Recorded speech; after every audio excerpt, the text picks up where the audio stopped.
जय जिनेंद्र दोस्तों, आज हम निकल पड़े मुक्तागिरी सिद्ध क्षेत्र की यात्रा पर।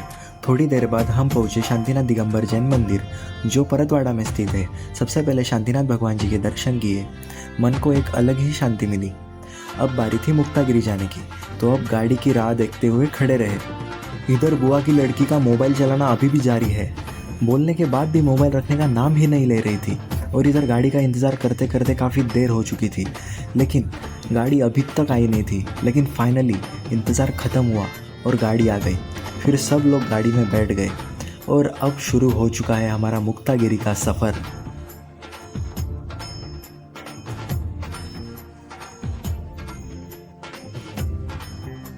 तो फाइनली हम पहुंच चुके थे मुक्तागिरी के पास। सबसे पहले हमने जैन भोजनशाला में खाने का ऑर्डर दे दिया।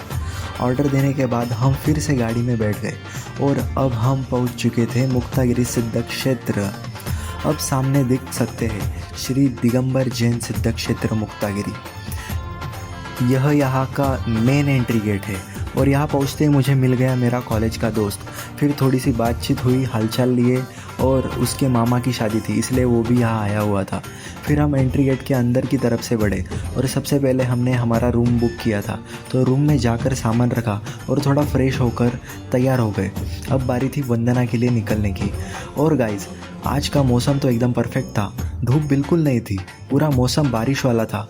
और सबसे पहले हमें यहाँ पर दिखा मान स्तंभ और उसके बाजू में था एक सुंदर रथ।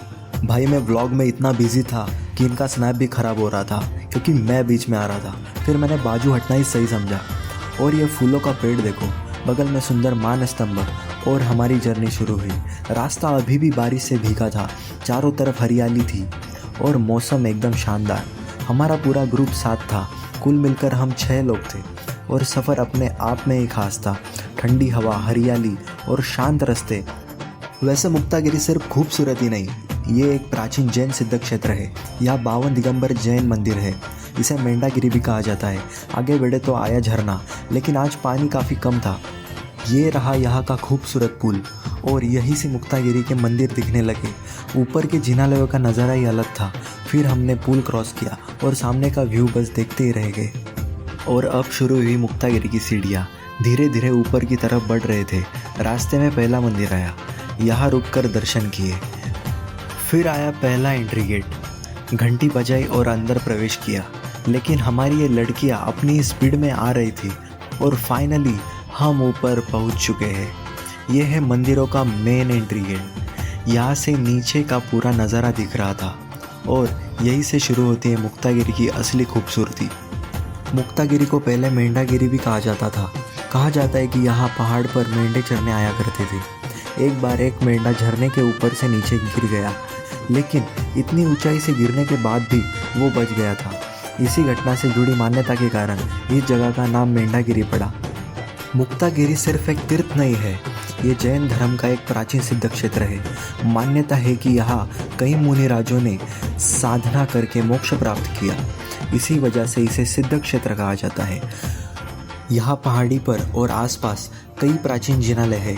हर मंदिर की अपनी अलग सुंदरता है और जैसे जैसे हम ऊपर बढ़ते रहे वैसे वैसे ये पूरा तीर्थ क्षेत्र और भी सुंदर दिखाई देता है।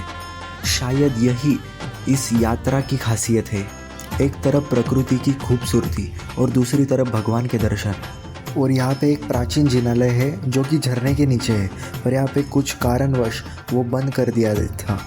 अभी तक ज़्यादा बारिश नहीं हुई थी, इसलिए झरने में पानी भी बहुत कम था। पुल क्रॉस करके आगे बढ़े, पीछे से झरने का पूरा व्यू दिख रहा था, बस आज पानी थोड़ा कम था।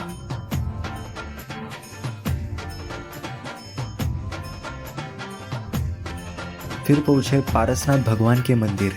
ये मुक्तागिरी का मुख्य मंदिर है। यहाँ भगवान को अर्घ चढ़ाया और भगवान की ये प्रतिमा सच में बहुत सुंदर थी। दर्शन करते ही मन में एक अलग सी शांति का अनुभव हुआ।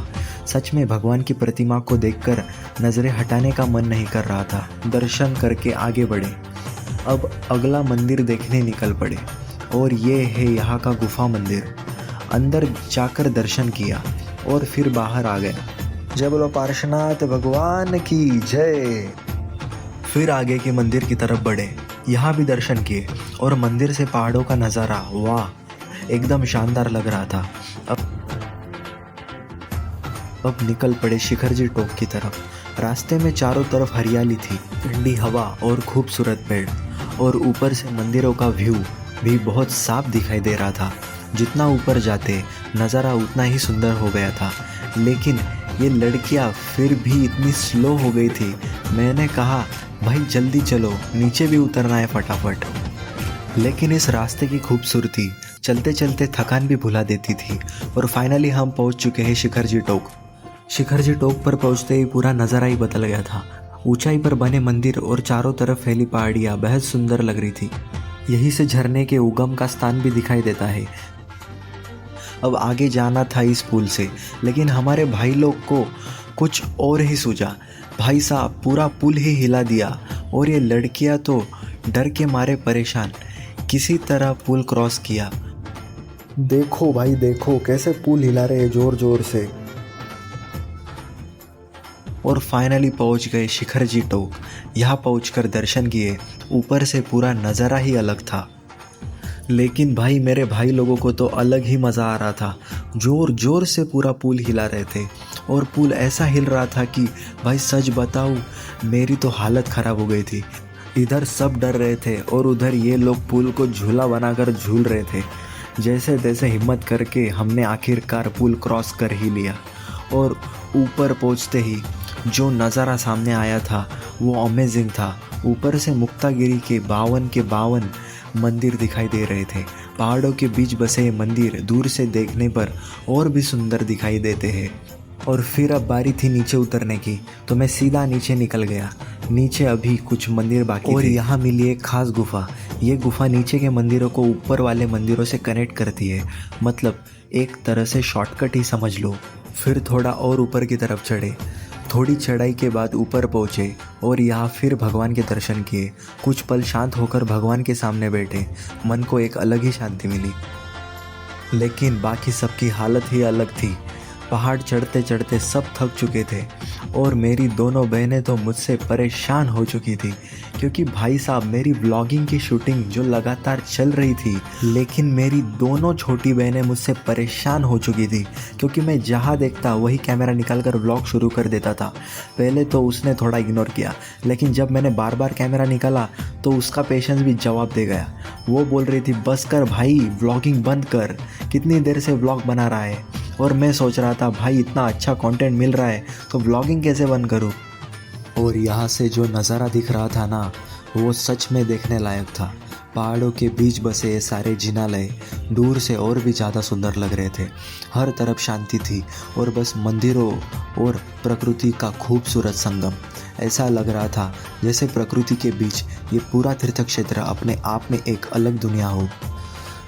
दर्शन पूरा करके हमने वापसी शुरू की। ऊपर जाते वक्त जो चढ़ाई मुश्किल लग रही थी, नीचे आते वक्त वही रास्ता आसान लग रहा था। रास्ते में फिर से कई जिनालयों के दर्शन हुए और फाइनली हम नीचे पहुंच चुके हैं गाइस। अब सबकी हालत देखने लायक थी। सब पूरी तरह थक चुके थे। थोड़ी देर बैठकर आराम किया और फिर आगे बढ़ने के लिए रेडी हो गए।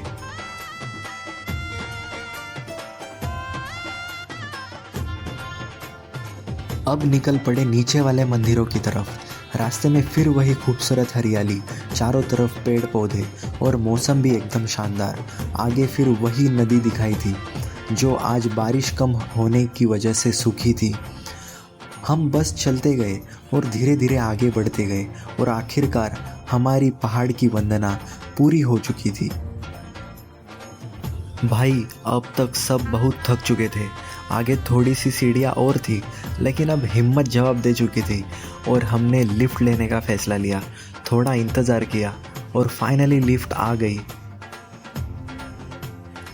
सब लिफ्ट के अंदर आ चुके थे और सीधा फिर ऊपर की तरफ गए। ऊपर पहुंचकर लिफ्ट से बाहर निकले और थोड़ा आगे चले और पहुंच गए ऊपर वाले मंदिर की तरफ। यहाँ भगवान को अर्घ्य चढ़ाया और भगवान की प्रतिमा तो बहुत ही सुंदर लग रही थी। भगवान की शांत मुद्रा को देखते ही मन अपने आप शांत होने लगा। दर्शन के बाद हमने मिलकर एक बहुत सुंदर भजन गाया और सच कहूँ तो उस माहौल में भजन का आनंद ही अलग था। वहाँ का पूरा वातावरण ही बहुत आध्यात्मिक था और फाइनली मुक्तागिरी के सारे दर्शन पूरे हो गए। अब हम नीचे की तरफ निकल पड़े, सीधा वापस अपने रूम पर। और रूम में पहुंचते ही सब सीधे बेड पर गिर गए। थकान इतनी थी कि सबकी हालत ख़राब थी। फिर बोला, भाई जल्दी उठो, अब यहाँ रुकना नहीं है। सबसे पहले अपने बैग उठाए और निकल पड़े भोजनशाला की तरफ। भोजनशाला मंदिर से थोड़ी दूर थी, तो इस बार जाना था पैदल। और रास्ता तो भाई एकदम शानदार था, पूरा रास्ता लगभग खाली था। फिर हमने छोटी बहन को गाड़ी पर बैठा दिया, बोला तू पहले भोजनशाला पहुंच। और इधर मेरे दोनों भाई रेस लगाकर आगे निकल गए। हम बाकी लोग आराम से पैदल चल रहे थे, ना कोई जल्दी ना कोई ट्रैफिक, सब चारों तरफ हरियाली, खाली सड़क और सामने खूबसूरत पहाड़। सच में गाइस, इस रास्ते पर चलते हुए बहुत अच्छा लग रहा था। ऐसा लग रहा था जैसे पूरा रास्ता सिर्फ हमारे लिए ही हो। और चलते चलते फाइनली हम भोजनशाला पहुंच गए। भोजनशाला पहुंचते ही ये मैडम फिर से मोबाइल लेकर बैठी थी। लगता है मोबाइल इसका परमानेंट साथी है। फिर आया हमारा खाना। आज थी दाल बाटी चूरमा, साथ में गट्टे की सब्जी, सलाद और पापड़ भी थे। और सच बताऊं, खाना बहुत ही टेस्टी था। पूरी थकान के बाद ये खाना एकदम परफेक्ट था। खाना खाने के बाद हम पास ही गए। हमारे रिलेटिव ने नया घर बनाया था, तो सोचा घर भी देख लेते हैं। अंदर गए और वहाँ थोड़ा आराम भी किया, थोड़ा झूले के मज़े भी लिए और फिर निकल पड़े आगे।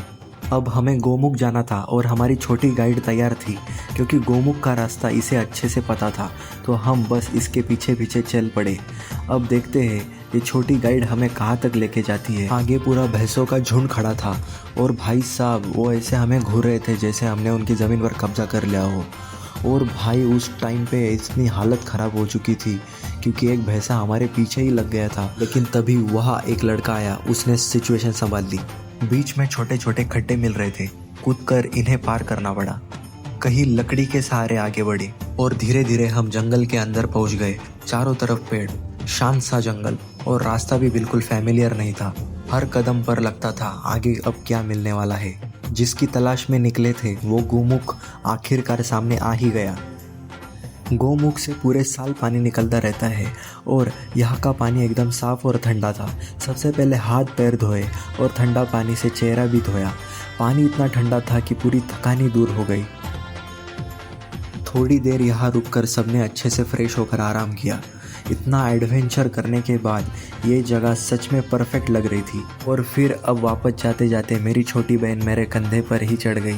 पूरी 100% बंदरिया लग रही थी मेरे कंधे पे चढ़कर। अब एक तरफ जंगल और दूसरी तरफ मेरी बहन का वज़न।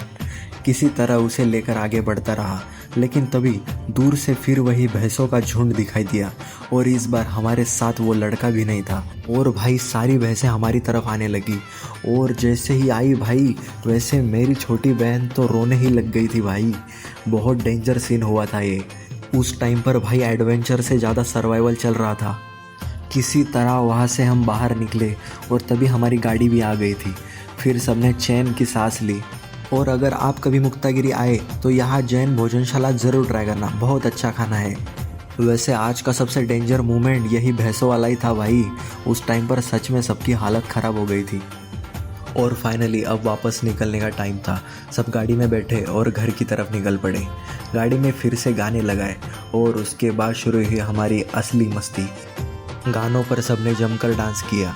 कोई अपनी ही धुन में था तो कोई फुल एनर्जी में था। थकान के बावजूद सबका मूड एकदम फ्रेश था। तो गाइस, आज का सफ़र सच में बहुत खास था। मुक्तागिरी में दर्शन किए, प्रकृति और पहाड़ों का खूबसूरत नज़ारा देखा, गोमुख एक एडवेंचर किया और बीच में भैंसों से मुकाबला भी किया।